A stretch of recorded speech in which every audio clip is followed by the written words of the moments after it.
Hey and welcome. So in this video I'm going to be discussing my thoughts on E4M1 Hell Beneath and E4M2 Perfect Hatred. Now this opening is pretty brutal for a pistol start. All these shotgunners zapping in here, leaving you all these shotguns. Now I know a lot of people have very differing opinions on Hell Beneath and Perfect Hatred, and I can totally understand where all that comes from. In my opinion, Hell Beneath is kind of artificially difficult because on Ultraviolence they don't give you any health packs, they only give you that armor there. So we're going to take out these guys here. There's only, I think, 9 health bonuses on this level, and you can see them right there in front of us. And considering that there's a bunch of Barons on this level, and considering how many hit scanners are floating around and will be teleporting in and around the level, I think that's a bit mean. I understand why they did this, and I get it, that they wanted this to be like an experience for people who are coming back from Doom 2, because you have to remember Die Flesh Consumed released in 1995. We'll grab the rocket launcher here. We'll head up top and grab the ammo. But for me personally, I think that not putting health on a level is a very poor way to artificially inflate that difficulty. And for a lot of new players, I can imagine that this is just rough. This is just a rough level, unless you're on one of the easier difficulties, in which case they do put some med packs in. But I don't know. I've never quite gelled with this level. I see other people saying, you know, it's up there as one of the better levels, and for me personally, I've just never had that high opinion of it. You can see here's that Baron. There's some imps dotted around here. So you can see I've already activated this teleporter trap here. But the thing is, there's a bunch more enemies who are going to be teleporting in. And the thing is, every shot we take is basically one step closer to not finishing this level, because there's nowhere where we can get that health back now.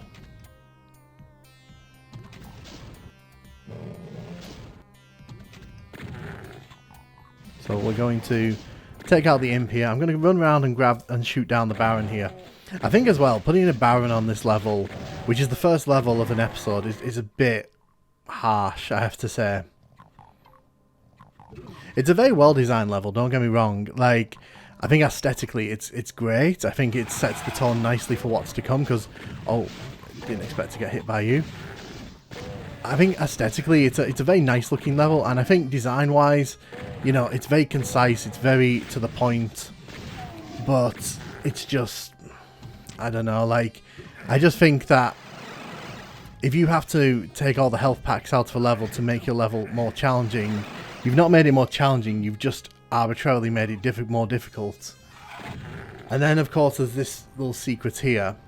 I'm just going to make sure that we clear out this room, because a bunch of this level loves its teleporting enemies. I don't mind this, like everything up to this point, in my opinion, you know, it's serviceable. It will take some players a few attempts to get this far, but obviously I think there's nothing that bad going on here. But then of course there's, if you want to get that 100% kills, which obviously they knew about by this point, excuse me. See, look how we've just sort of lost all our health there. That's rough, rough, rough. Just checking there's no one else on the level. So I'm going to activate this secret here. This is the 9-inch nails. Is it this one or is it the other one? So this is the 9-inch nails secret, and basically what this is, you'll see 9-inch nails there, and a bunch of Barons will start spawning in. And here's the thing, if you want to get 100% kills on this level, there's basically not enough ammo to do that. You've really got to plan ahead to do that. So I'm going to show you the way that I try to do this, by drawing them all to this cage here and shooting them through, because luckily the splash damage will do the damage that we need. I need that fourth one to come down here. As you can see, he's not at the minute, he's decided to walk away. But yeah, I think this is kind of a sign of like just how mean and stingy this level is with the ammo, because like the fact that I have to do this, the fact that I have to draw all these Barons here and use splash damage to you know, kill them all is pretty mean in my opinion. Especially for a first level.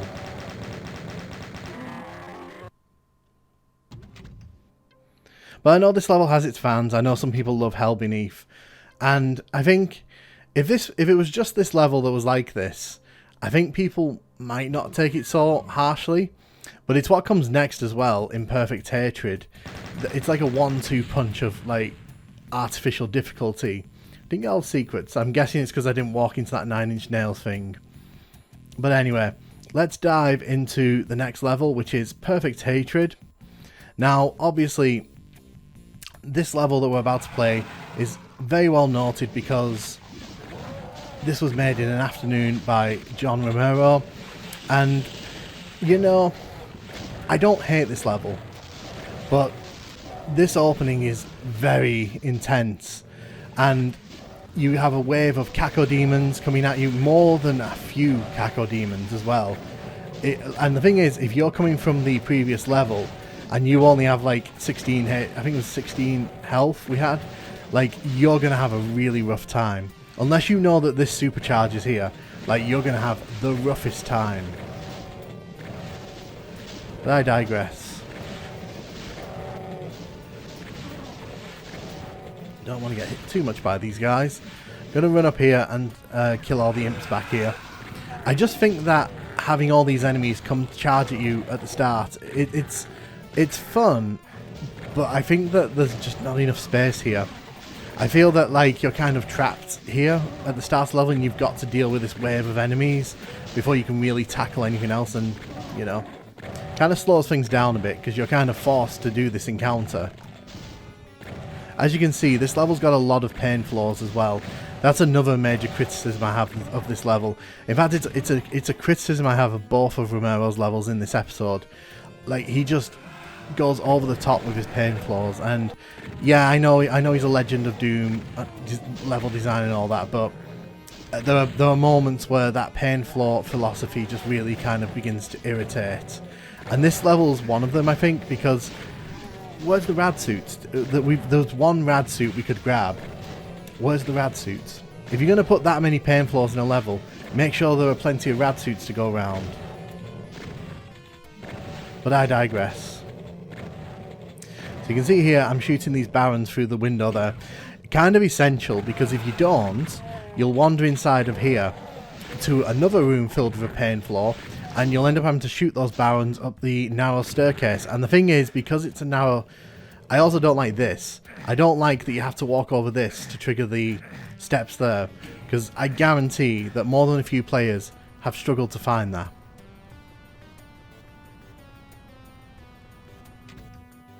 But yeah, as soon as you grab the plasma here, you're surrounded by 4 barons of hell, and you have this very, very tiny catwalk to dance on. You can jump down into the lava, but then you've got the barons up at the top of the stairs, so that's technically 6 barons waiting for you.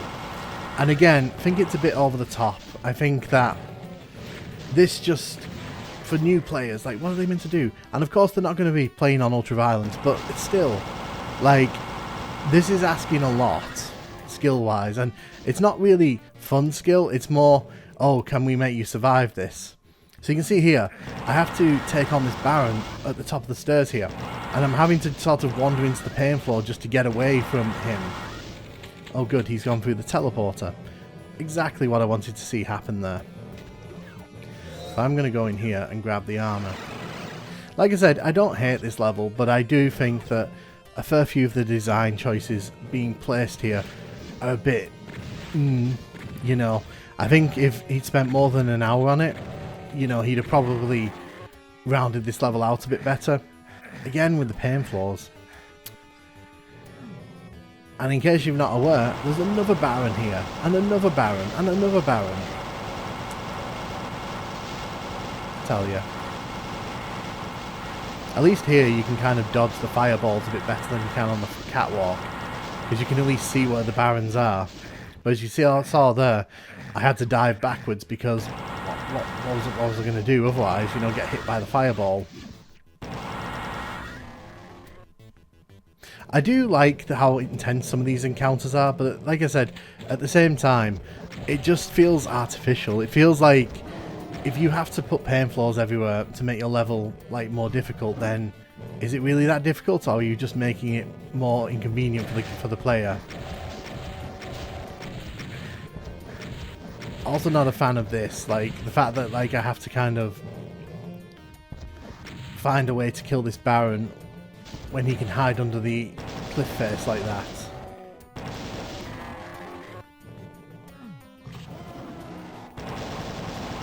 We're going to kill this other Baron here. Yes, there are more Barons.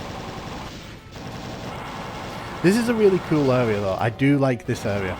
Because this is kind of like enemies can run up behind you. They can get you from behind. It's very sneaky. Like that, for example. It's very sneaky. It's very unpredictable. And I like that. I do value that.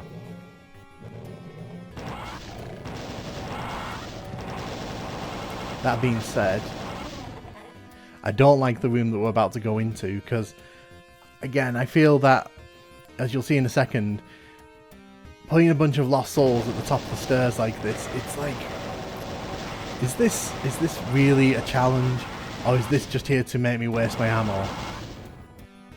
And then another Baron in an enclosed space again, just for the fun of it. Like I said, Romero designs some great levels, but sometimes he also designs some levels that are just a bit cheap. So here's another area that, you know, you can love it or hate it.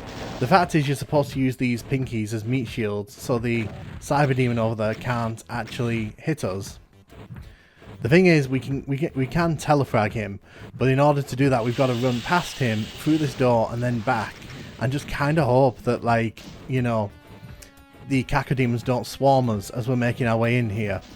So I'm going to let the Cacodemons come past a bit before I commit to this. Well, that didn't work, did it? Like I said with this level, I don't know. I go back and forth on whether I like it or not. Sometimes I think it's like it's got some nice moments, I think, but like overall I think that the level just kind of has some glaring issues. And I understand that people love this one, so if people disagree with me on that, I accept it. But for me personally, like, it just feels a bit too sort of constructed in that particular way to challenge the gamer in an unfair way. Too many pain flaws in my opinion, but that's just my opinion. Are these levels hard? Yes. If you're coming in pistol starting at the start of an episode and you're faced with those two levels, I definitely think that these are difficult levels. Do I think that they're fairly placed? No, I don't. I think those other levels should probably have taken their spaces. I think that they're a bit too difficult, and I think that honestly, they set a tone for the rest of the episode that I think isn't followed up in the following levels. I actually think the levels get easier the further you get into the episode, which is a bit weird. It's a weird difficulty curve. But do let me know what you think of these two levels. Do you believe that they're the two hardest levels, and do you think they're any good? Let me know in the comments, and I'll see you next time.